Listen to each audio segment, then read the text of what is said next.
Hey everybody, Scout Crafty here again. It's Wednesday. It's midweek Wednesday. We are doing part two of the World War I ammunition box that was given to us by 805 Road King and Mike, small engine mechanic, and a beautiful box it is, and it's coming along nicely. And if you remember from part one, we had a couple things couple challenges on this box because we want to do it upright. So today we have to get the hardware on, match the hardware. A lot of the hardware, some of the newer stuff, we don't want it to look new, so we got to weather that, and then we got to match the paint on the box. So let's get started. Let's see where we're at right now. Okay, for those of you just tuning in for the first time, quick backstory on this is footage from part one. This box was given to me by Mike, small engine mechanic, 805 Road King at the Jacktown show. And what this box is, a World War I, obviously, ammo box. And you can see the condition it was in. It's kind of roughed up, a little bit of dents, dings. The way it was stored, it was probably stored in a garage or something because all the metal is rusted, but the wood is kind of dry rotted in certain areas. So we're going to have to repair that wood. You can see the worst part of the damage here is on this corner here. You can see we're going to have to repair that. So I tried sanding it and just blending it. It didn't work. And you can see here the screws are missing, so it falls right off. But what I wound up doing was cutting two strips down the side and piecing in some new wood in part one. And today we're going to finish up blending that in and trimming that down and also getting to the metalwork. So let's see where we're at. Okay, so here we have, this is right after the glue up, and you can see we got these seams nice and tight. We had it clamped up for 24 hours. Now what we have to do is we have to trim this out. Okay, first we'll trim the edges out to get them all flush, and then we will put it with the hinge back onto the box, run a pencil line underneath the bottom, and have it so that it's the exact size of the box. And we'll trim that off with the saw, and then we just have the fun of trying to match the color and the paint and everything. So like you can see, it is a big job, and we'll hit that on Wednesday. Now here's where we're at. You see we contoured everything the way it was originally, including the line where they made the chamfer in here, and everything is right. Then we screwed on the hinges in the original holes temporarily and onto the cover, and the same with the latch here. And you can see the latch. We want that latch to line up in the middle, so when this opens and closes, you see how that closes nice. And now what you're going to do, you see this overhang here, it was done on purpose, because the worst thing you want to do is cut it, put it on, and see it's not sitting straight. It's kind of crooked on there. So now what you do is, when you're satisfied that you have this lined up in the middle, right in the middle of the latch, that you have everything lined up here as far as the hinges go, then what you do is you take a pencil, and we're going to run a scribe mark underneath on both sides and cut it there at the saw. And that way the lid will be matched to the box. And you can see, and I did it on both sides so it's even. And then we'll have to blend it and sand it and, you know, get it back the way it looked, hopefully, when it was the way we want it to look. Here are the scribe lines that we scribed. Now what we have to do is just cut along those lines. And you see, if you look at it, you know, they look even on the both sides, but there's slight little variance here, and that will match up with the box. Here we have the sides cut off. You could see here that the lid now is the right proper size. Now we just have some final hand sanding. We softened the edge on top here, which was just like the original, but now we have to blend the colors. You could see we have this all matched up from when we cut we made sure we had the thickness correct. So it's looking good now. Now we have some color match. We have to match the hardware and do what we're going to do with that. So it's coming along nicely. You see here that we had to match the contours exactly and get these lines all right, and, you know, have everything look good. It's also flush. There's a little proud area here because this wood actually sunk in, but over here it matches. So we're going to have to sand it down to get it natural so it looks normal. And then what we're going to have to do is stain this first, because remember, this wood had a dark, it almost looked like a stain first before the green coating or paint was put on. So let's do that. Let's get this all flush, and then we'll sand it and we'll stain it first to get the wood to look like this, and then we'll put the green over it, and then we'll work on the hardware. Now that the glue is completely cured, I'm running some nails in there for a mechanical bond. Now to darken this wood up, I found I have a bunch of different stains. I used to mix my own stains to get the color I wanted. But this here, we just want to darken it up. It's going to get covered up anyway. But you can see here, this is a red mahogany. Now when we put this on, it looks very dark at first. But then we'll buff it in and you'll see that it'll darken it up and match. And we can always change that color. But this is just to get that darkness in here. Because, you know, this old-timey wood, it looks very old. And then, like I said, we will match this in. But remember, that's what it looks like. Now, once the stain dries, I'm going to take this Mr. Color, it's an olive drab, and I'm going to wipe it on with a rag and blend it in. And hopefully that will look, you shouldn't be able to tell where I repaired it and where it wasn't. And this was the original somewhat color. They had all different shades of green, but this one is very close, the olive drab. Here's the results with what I figured out. You can see here, the screw on the left is the brand new zinc coated screw. The screw in the middle is after my heat treatment and aging process, and the screw on the right is a original screw. So you can see I like the middle one, and let me show you how we did that.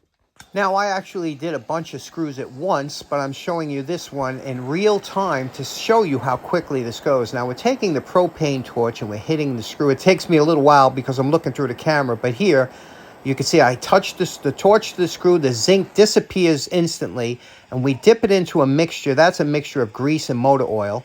And then now we hit it again with the torch, and that will not only burn off the excess oil, but also it helps get into the pores of it and protect it a little bit against surface rusting. So there we go.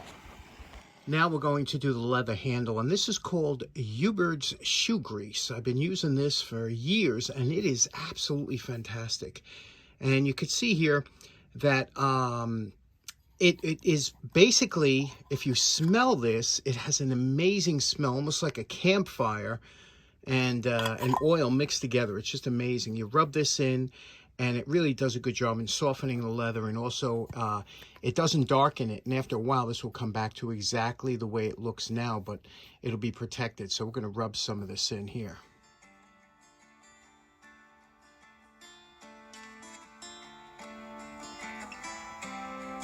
Okay, there we go.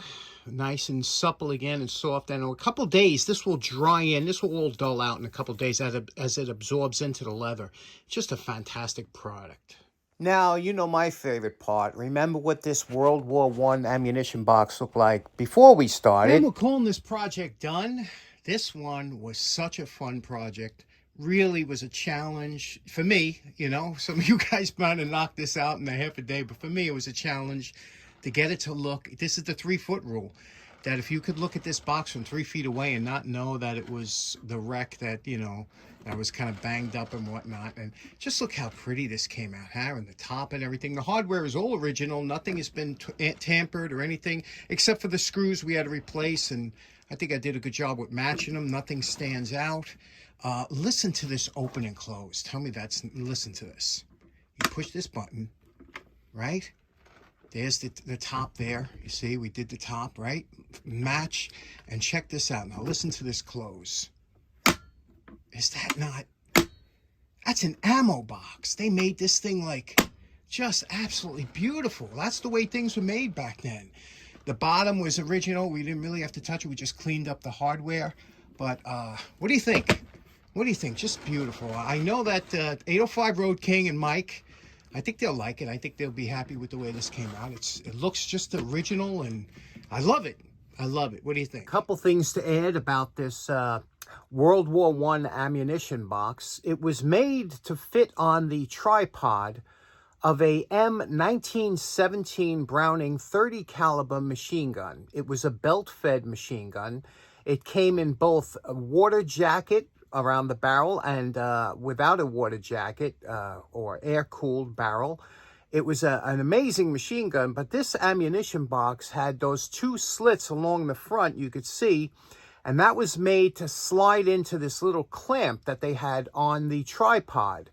And then the ammunition that was stored inside the box, the lid would be opened, the belt feed would go into the mechanism on the machine gun, and that's how that box was used. There was a few different variants on the front of the box. Some had a little cutaway but all the boxes fit onto that tripod, and that's what it was made for. That's why sometimes you'll see these little cuts or little indents in the box. They were all made for something. It was very intricate and well made, and obviously it had to be made to the specifications that they would fit on all those M1917 tripods. So I thought that was really interesting.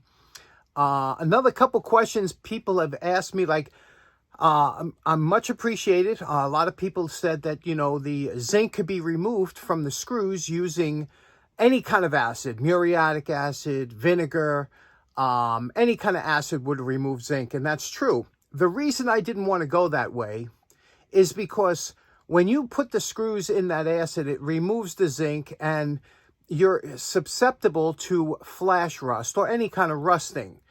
Now, I just wanted to remove the zinc coating from the heads of the screw. I wanted the zinc to remain on the thread so it wouldn't rust. But, and I found this to be the best way with the torch. Just hitting it with the torch removes the zinc, and then dipping it in oil. That's an old blacksmithing trick that they used to do to try and keep their tools from rusting up and flash rusting. Heat it up and dip it in an oil mixture of some sort. So that worked out. I did that with all the hardware on this box. I did it with the hinges. I did it with everything. Heated it up with the torch, dipped it in the oil, and then heated it again until the oil almost burns off. And it gives not only a nice look to a period look to the metal, but it also protects it against rust, especially underneath. Where those half moon clips went around the handle, I greased those pockets. I used this grease in those pockets before I put the half moon on to protect it against any water that might infiltrate down there and cause that problem again. So a lot of fun on this project. And we got a couple other things to talk about. A couple people have been asking me about. I haven't mentioned the Poor Man's Flea Market. I had some really good walks. I didn't pick anything up. Let me show you a couple things that if I don't pick up, I try and get on camera anyway. Let me show you this. First up, last week I saw this nice guitar, and we did a guitar already on the channel, but this guitar was pretty nice looking. It just needed to be restrung, and I guess a good beginner guitar or something, or a wall hanger. Then I saw this. I regretted not taking this. This is a vintage Craftsman weed whacker electric. And it just looked like it. I knew it worked. I can tell it still had the string on. It just looked like a nice unit. I should have took that thing, but what am I going to do? But I have a gas one, but electrics are good. This here, I thought was interesting. It was a trophy from 2008, but I wanted to see if acrylic is always hard to find. If it was a round or a square, I would have took it, but there was a weird shape acrylic rod on there, but that's an interesting trophy. And then a hand truck, and this is the fourth hand truck I have found. But this one was heavy, pretty heavy, considering this type of hand truck. It converts into like a dolly. So I grabbed it because, moving my fire hydrants around and whatnot. Okay, so in closing, that was a terrifically fun project. And again, special thanks to Mike, Small Engine Mechanic, and also 805 Road King. And we will see them there at the next Jacktown show. I'm hopefully going to see them there Friday night. I'm going on the 14th, 15th, and 16th of July is the next show at Jacktown.